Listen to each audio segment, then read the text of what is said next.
What if something happens and citizens can't get to the hospital? That's one of the questions of greatest concern for the West Virginia Division of Highways. Right now, there is something happening all around the world. So when Governor Justice reached out to Secretary White and Deputy Secretary Wriston, Division of Highways developed the framework for the Medical Access Roads Program, MARP, in just a few days.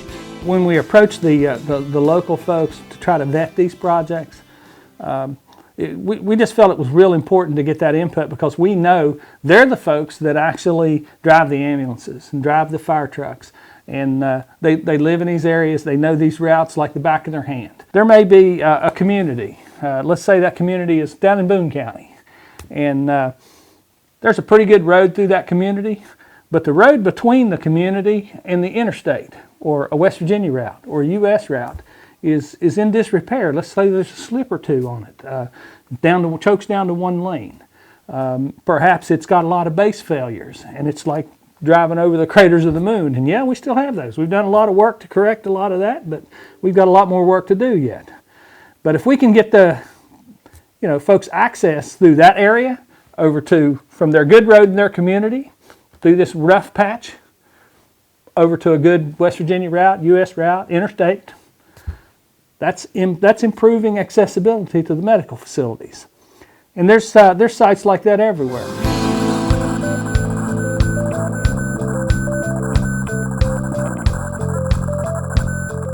We've really planned this well. We put this together really quickly. The governor's team vetted this CARES Act so well that we understood the criteria. We know the constraints of it. So we wanted to go a little above and beyond that.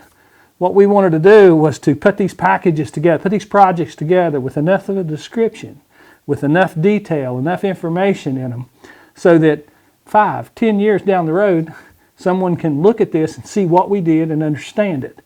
In the world we live in government, audits are a reality. It's a daily reality. A federal audit on this program may be 3-4 years away. I may not even be here, but there'll be solid documentation that we've created at the front end of this project, to where anybody and everybody will be able to see exactly how we spent the money, what we accomplished with it, and what the impact of it was, and there'll be no question. Transparency for Secretary White and I has always been a way of life, not just a buzzword, not just lip service.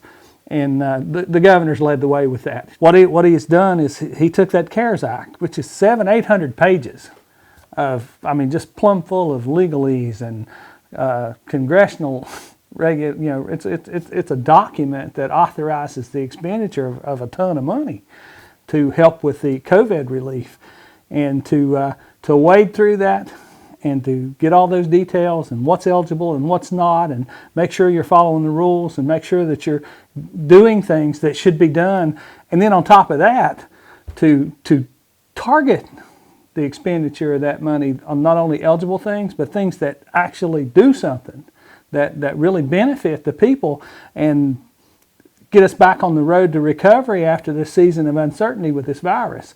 It just makes it just makes all the difference in the world to have a leader with that kind of vision and that kind of expertise, and to have that kind of confidence in the Division of Highways.